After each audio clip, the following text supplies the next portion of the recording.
Hello to all my viewers. This is Dr. Dhaval Maheta, and today we'll understand what is a conceptual structure in bibliometric analysis. The conceptual structure in Biblioshiny helps analyze the relationships between concepts in a research field.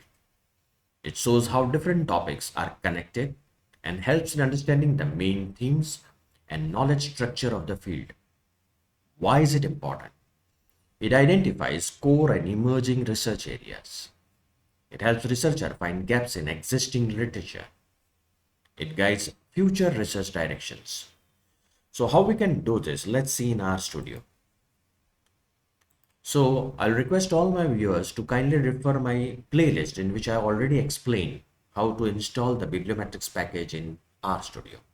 Now we will activate its library by running this command, library bibliometrics run. After that, one more command, Biblioshiny round brackets run. And your Biblioshiny app is ready to go. Now, we will import the dataset. Click here, import or load. On right hand side, import the raw file. We will activate Scopus, browse. So I'm having a Scopus dataset on green banking. Press open and press start. So this gives me the information about the metadata, the completeness of the metadata. Press close from here. And here is your conceptual structure. In conceptual structure, we are having network approach and factorial approach.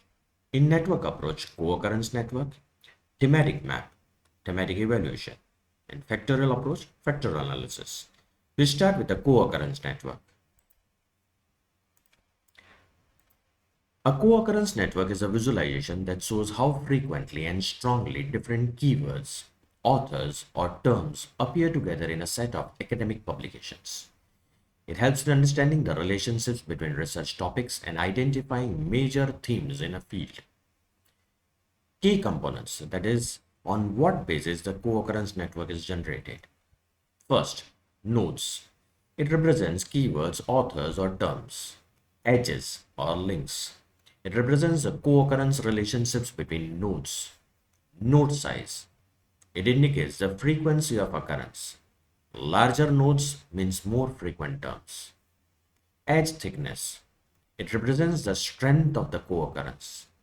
Thicker edges indicate the stronger connections. Clusters.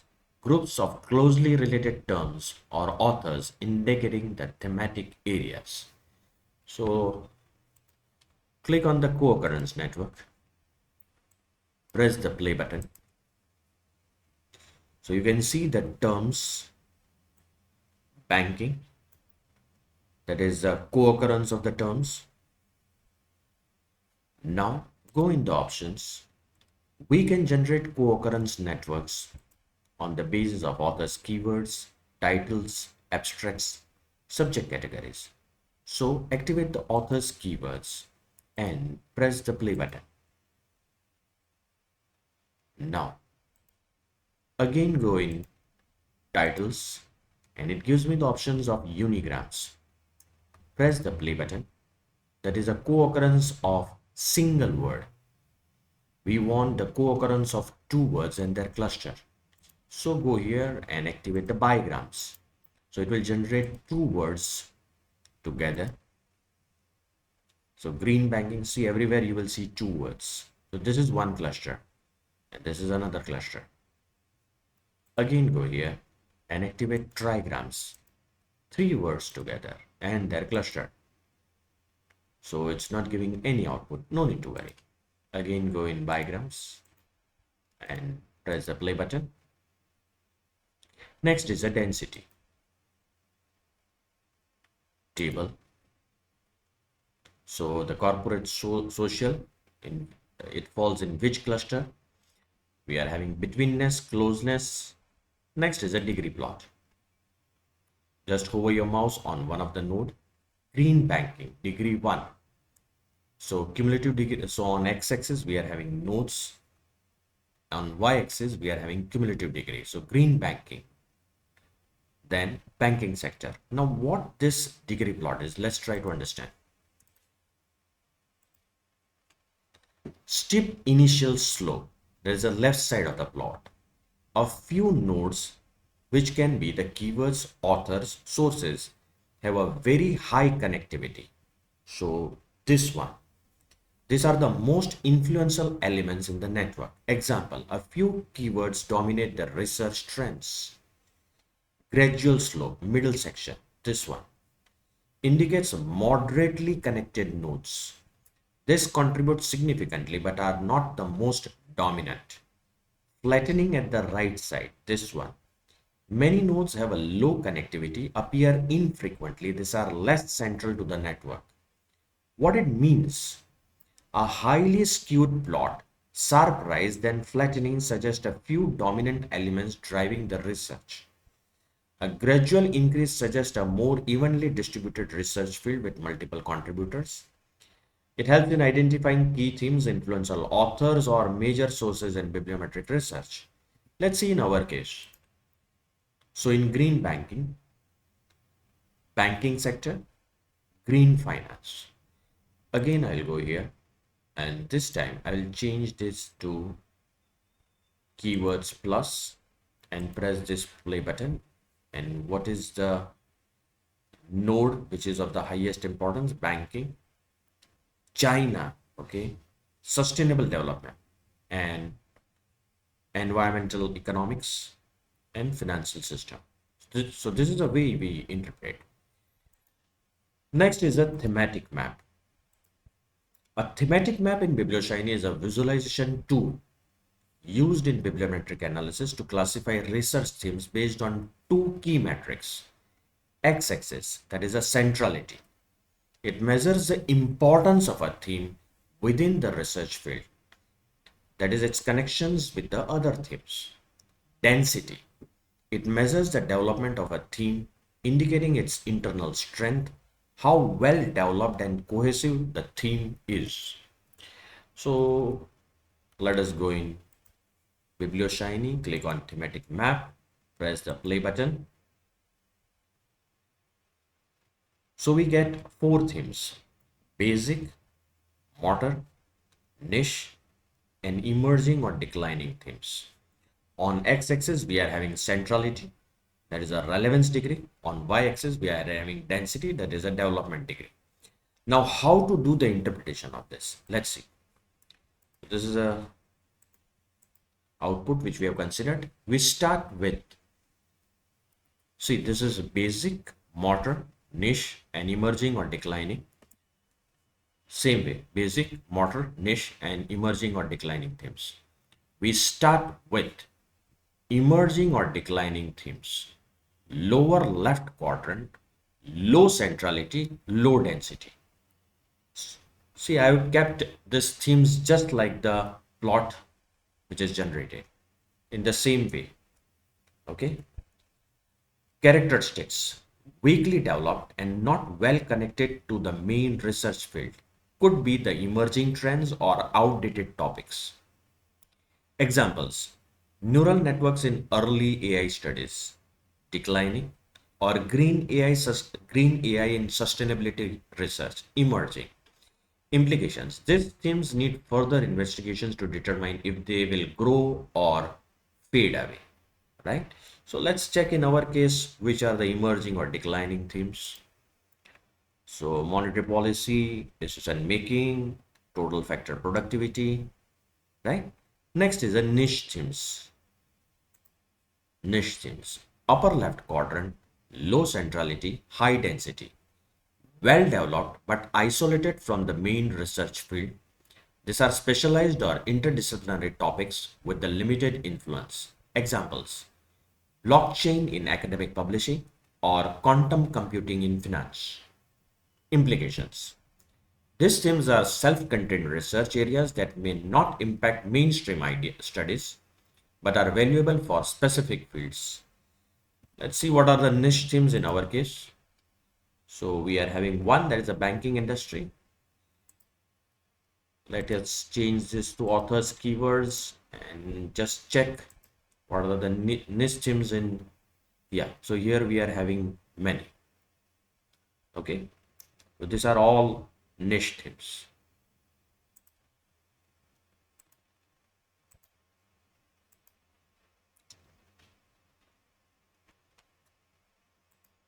Next is the modern themes. Upper right quadrant, high centrality, high density. Characteristics, well developed and strongly connected to the field. It represents the driving force or core areas of research. Key topics like renewable energy adoption in sustainability studies or deep learning algorithms in AI. These are mature and influential themes playing a critical role in shaping the field. So, in our case, these are the modern themes: banking, sustainable development, China, environmental regulations, innovations, competitions, footprint. Okay, next is basic themes. Lower right quadrant, high centrality, low density. Characteristics, highly relevant to the field but not well developed. Act as a foundational topics connecting different research areas. Examples, general concepts like sustainability, climate change, or machine learning in AI research. Implications, these themes need further refinement and deeper investigation. Now let's try to understand all these concepts by a simple analogy. Imagine your school is organizing a sports tournament and each sports represents a research theme. The x-axis, that is a centrality, tells how popular a sport is among all students. And the y-axis, density, tells us how well organized and structured that sport is. Okay, so there was nothing in the basic theme. You can consider political participations. Okay, let's proceed further. Let's divide these spots into four categories. Niche themes. Okay, well organized but less popular. So here we keep chess. Emerging or declining themes, neither popular nor well developed. Kabaddi. Modern themes, popular and well developed. Football. Basic themes, popular but not well developed. Cricket. This is just an example which I am giving. Okay, this is just an example. Now we start with the emerging or declining themes. Some students have started playing kabaddi, but there are no proper teams or training. It means that low density, and only few students are interested, that is low centrality. This sport might grow if more students get involved, or it might disappear if no one pays attention. So this is basically the emerging theme. If more papers are written, if it gets more attention, so this field can grow. Example in research, new topics like quantum computing in business that are just starting, or old topics that are fading away. Niche themes. Chess has a strong club, dedicated players, and a structured training, high density, but only a few students play. That is a low centrality. It is important for a small group but does not impact the whole school as much. Example in this is specialized topics like blockchain in education that are well researched but not widely connected to the main field. Modern themes, popular and well developed. Football is a very popular, high centrality, and there are coaches, well trained teams, and regular matches. So this is the high density. Okay. The sport is a core part of the tournament and influences other sports. Example in research can be key research areas like renewable energy or artificial intelligence that are well developed and crucial in the field. Basic theme, popular, but not well developed. Everyone in school loves cricket, high centrality, but there are no proper teams, training sessions, or coachings, that is a low density. This means its importance. This means it's an important sport in a school, but needs more organization to improve. Example in research, general topics like climate change or sustainability that many people study, but need more structured research. Right? Now, next is a thematic evaluation. So, thematic evaluation in bibliometric analysis refers to how research topics change, grow, or decline over time. It helps in understanding the development of scientific knowledge and identifying key trends in a field. So let's go back in. I'll make this as 100%. Okay. Now here I can get this in the form of network also, table also, clusters, documents, right? And from here, the options which are available are key, authors, keywords, titles, the same concept, the unigram, bigram, and trigram. Activate the thematic evaluation, play. So first of all, what you will have to do, you will have to go here. Thematic evaluation is there. Just click one time. Number of cut points are 1 and it is at 2019 and press the play button.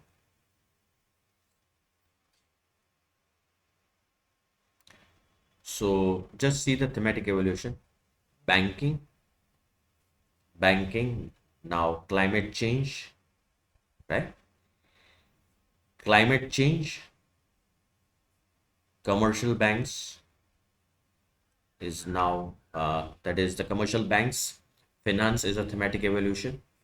Energy efficiency, the thematic evaluation is now carbon dioxide and greenhouses, the environmental policy more concentrating on greenhouse gases.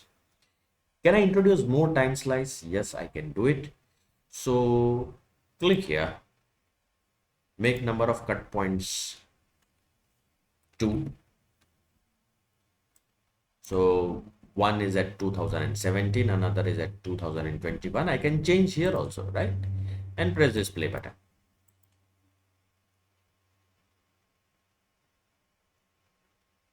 So this is a thematic evaluation. One more cut point has been introduced. This I can get it in the form of table format.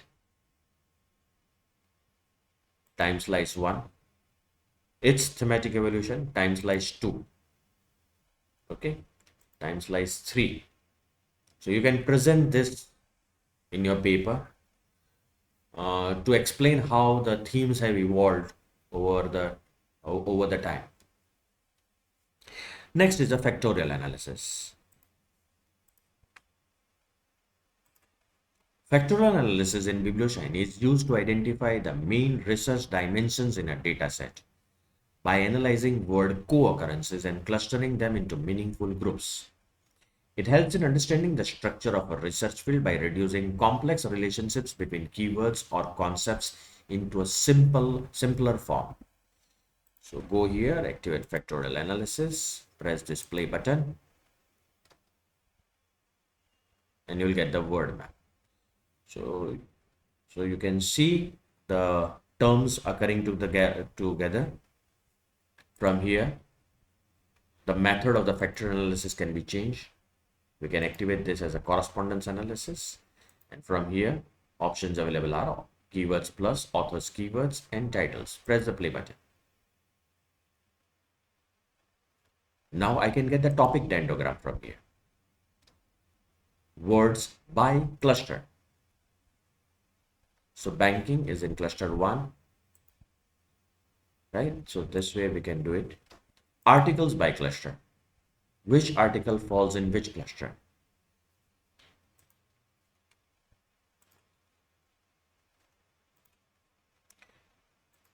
So this was all about how we can carry out the conceptual structure analysis in Biblioshiny. For more videos on bibliometric analysis using Biblioshiny, kindly refer to my playlist.